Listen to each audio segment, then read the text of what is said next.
Hello, my name is Jeremy, just your average everyday guy. That is until sometime in my early 30s, I developed a spinal condition known as ankylosing spondylitis. It took me from this, 6 foot tall, to this, not 6 foot tall. But I wasn't going to let that get me down forever, so eventually I kicked some bad habits and started fighting back. I still get some pretty strange looks, but I'm now doing what I love, traveling and adventuring. My goal is to show other people with disabilities or anyone facing challenges that your best days don't have to be behind you and that there's always hope. So thanks for joining me, the Handicapped Hiker. Welcome back, everyone. On the last episode, we installed the door windows, the roof fan, and left off gluing down the plywood subfloor. Let's give that some time to dry and move along to mounting the solar panel on the roof. There are dozens, if not hundreds, of brands, sizes, and power ratings. I chose a 220-watt panel made by New Power for no specific reason. It came down to 4 or 5 candidates, and I literally just blindly picked one. The aluminum frame on this solar panel comes pre-drilled with holes for mounting brackets, but I need to carefully drill my own holes so I can align the brackets with the high point on the van's roof. I am attaching these brackets with locking nuts, but I'll still have to check on it every couple weeks just to make sure nothing's coming loose. Here, I'm drilling a hole in the roof, big enough to feed the solar cables through.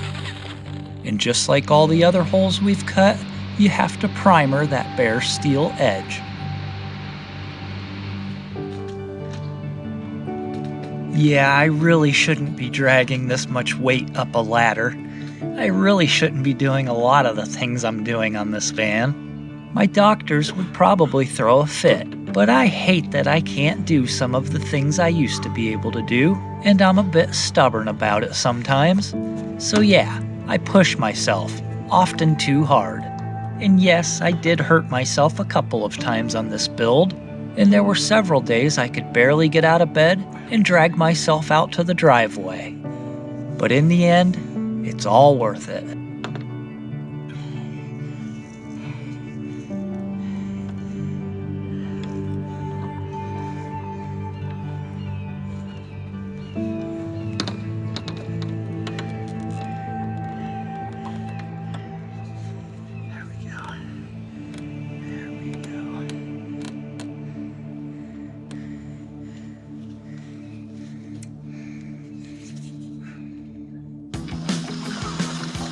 Now that everything's lined up and our bolt holes are drilled, it's time to mount the cable gland over the hole using some butyl tape.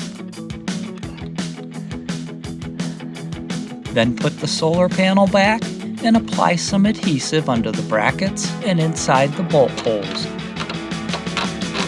On the underside of the roof, I applied some wood blocks, drilled and countersunk for the bolts, washers, and lock nuts.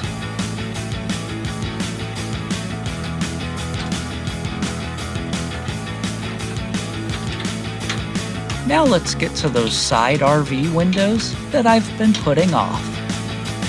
Just like the other windows we installed, I'm starting by drilling holes along a cut line to transfer the cut line to the van's exterior. And again, apply plenty of painter's tape to prevent scratching your van. Now hold your breath and cut the hole while hoping you measured correctly.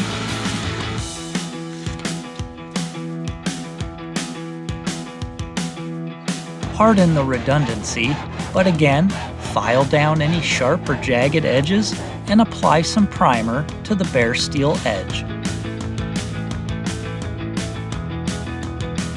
This is where another set of hands would come in handy, but ask anyone with a physical handicap what we're good at, and the answer will be adapting. After years of debilitating pain, years of regaining mobility, I had to learn new ways to do everything from basic household chores to eventually climbing mountains. So these windows should be a piece of cake. A really frustrating cake. On the wood frame goes a line of adhesive and a line of sealant. Then it's just a matter of lining everything up and squeezing the inner and outer window frames together using self-tapping screws. This was actually one of the trickier things to do on the entire van build, but it just takes time, patience, and a lot of sitting and staring at it.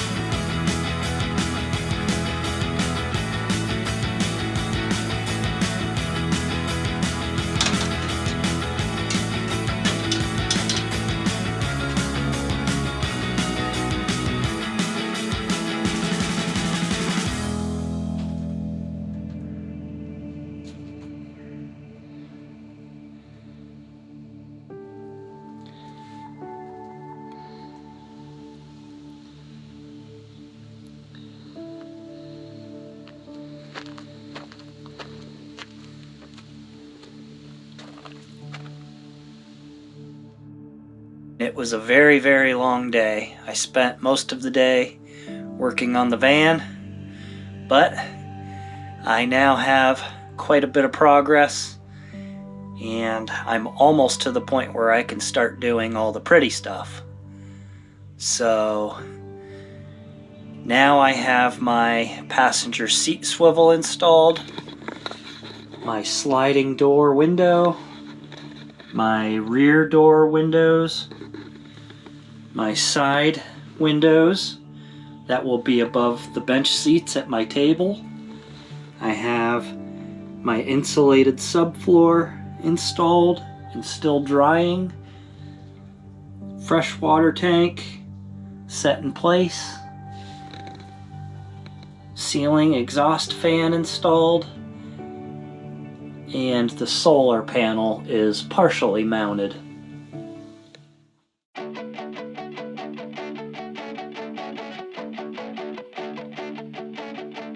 I want to start working on the ceiling next, but I'll have to get these bags of topsoil out of here first so I can move around.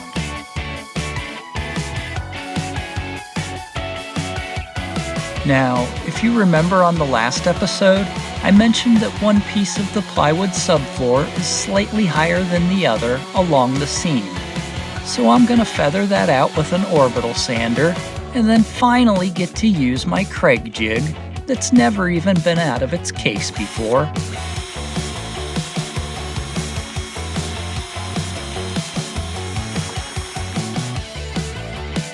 Most of this seam is going to be hidden under the sink cabinet and shower, but that doesn't matter to me. I don't want to start cutting corners now, so let's get it right.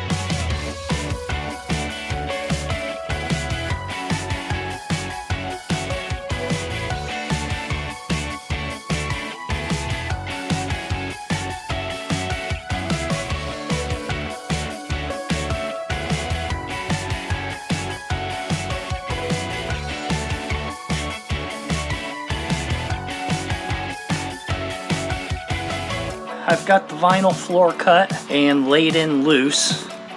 Now the next thing I'm working on is the ceiling, but I think the next step is going to be building a jig to help me hold the ceiling panels up while I'm attaching them in place. That way I don't have to rely on a second set of hands and I can get this done a lot quicker.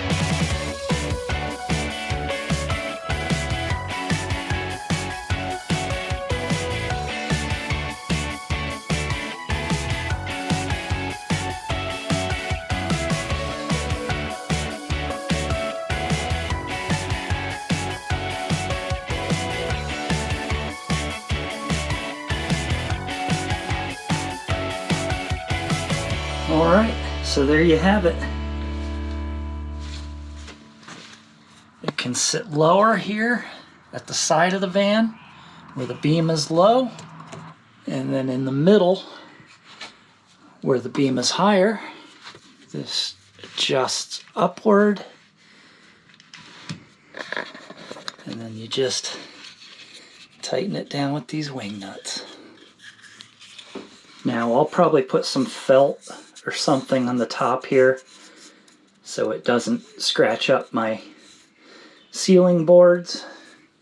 I might put some felt on the bottom to prevent it from, scuffing up the flooring. But not bad for something that's going to be used once then thrown away. To do the ceiling, we need furring strips across these structural ribs. And what I've done for that is cut a piece of plywood 53 inches long, and I've scored it with all these cut marks that go about halfway through. And what this does is allow the board to bend, to curve, so it can match the curve of these structural beams. I did not cut this to go all the way to the edge like this, because from this point to the wall angles down a lot steeper than the rest of this rib does. So if I were to put the plywood furring strip all the way to the end, it would really come down here on the sides and lower my ceiling too much where I want my cabinets to be. So what I've done is cut these plywood furring strips to end right here where that sharper angle starts. So everything I mount up in this area is just going to have to overlap enough, and hopefully my cabinets will hold the rest of it in place. You'll see what I mean when we get there. So to get these furring strips attached, I'm going to have to make sure these holes are the correct size, or drill them out to make them the correct size, to put some rivet nuts into here so I can bolt these wooden furring strips. Okay, so this is a 1/4 inch rivet nut, meaning it takes a 1/4 inch threaded bolt. As you can see, half of the shaft is fluted, half is not. The part that is not fluted has internal threads, and the part that is fluted is intended to crush and collapse outward. This is your rivet nut tool. Comes with several different attachments on the end. I have my 1/4 inch adapter threaded on. With the handles open, you thread your rivet nut on to the adapter, all the way on like so. Now we're going to put this through our sheet metal hole that we've already drilled, and when I squeeze these handles together, the threaded adapter is going to pull on the threads inside the rivet nut, and the fluted part is going to crush outward and compress into our sheet steel.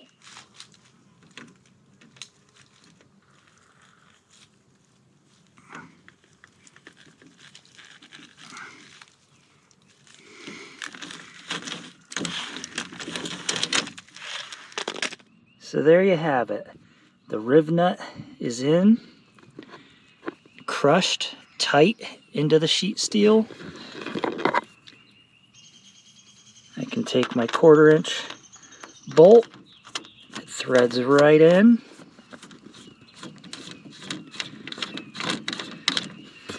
And that is in there nice and tight and solid. No movement at all.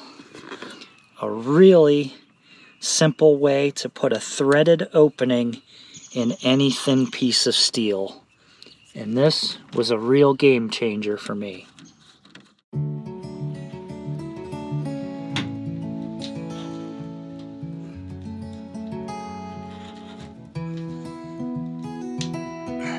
So now I've got my wood furring strips drilled out,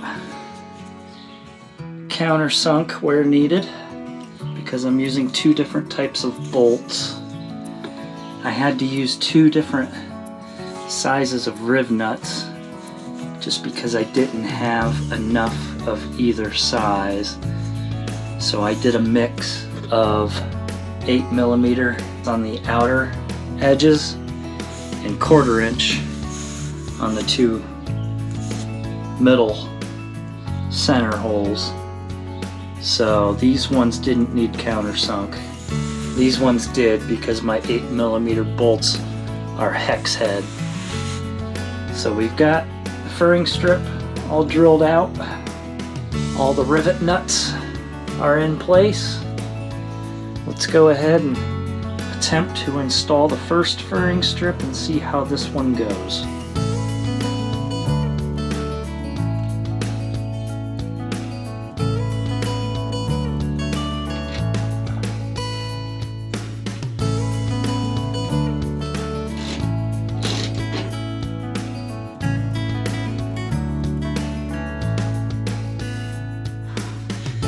The hardest work for me is anything above my head.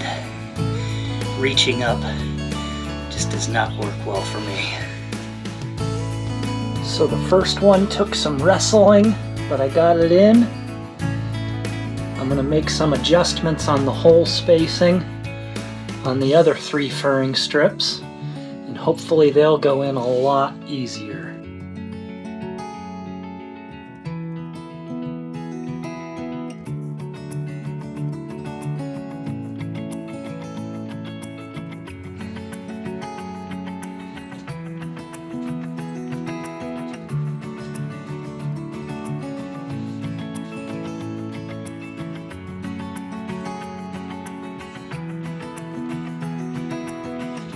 Now it's time to run the wiring for my ceiling lights and switches, as well as for the refrigerator and stove.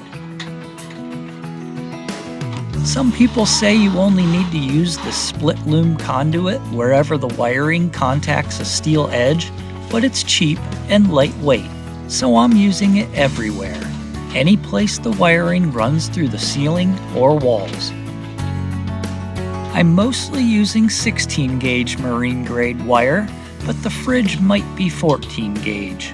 And remember, everything you put in a vehicle has to withstand road vibration, so use plenty of zip ties wherever possible. And buy lots of wire. You wouldn't believe so at first, but there will be hundreds of feet of wire by the time you're done.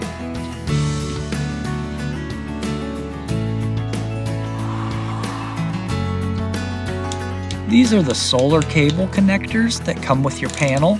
I'm using them to extend the solar cable down through my wall to where the power equipment will be.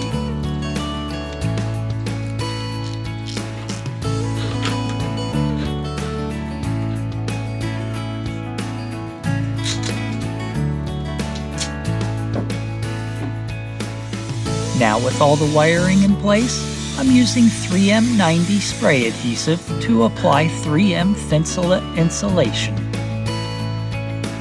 And you'll want to cover your driving cab for this. I didn't, and had a lot of overspray to clean up.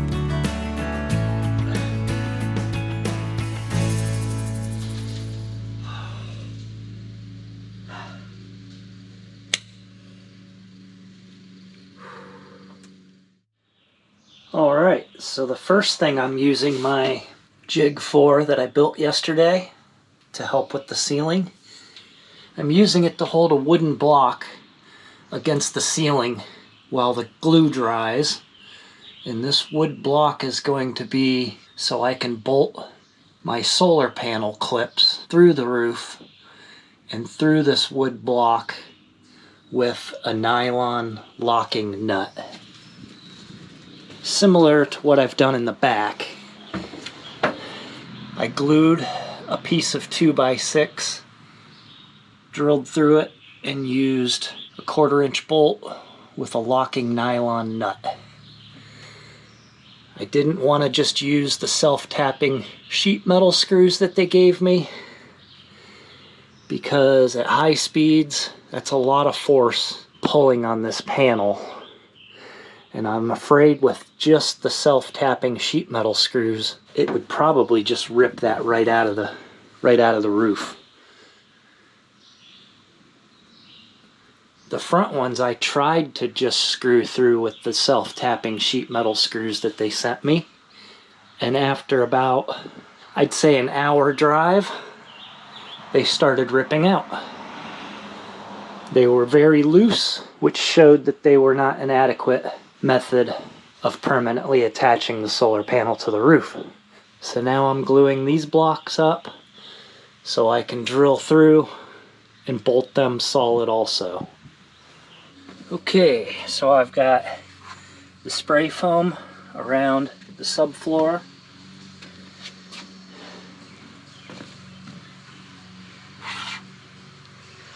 We'll trim that in the morning after it's fully cured.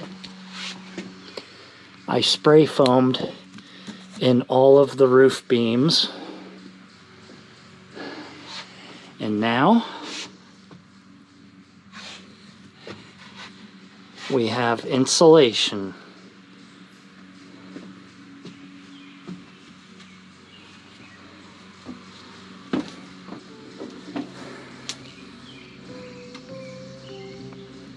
The insulation is somewhat rough fit. I just roughly cut the pieces to size and stuck them up.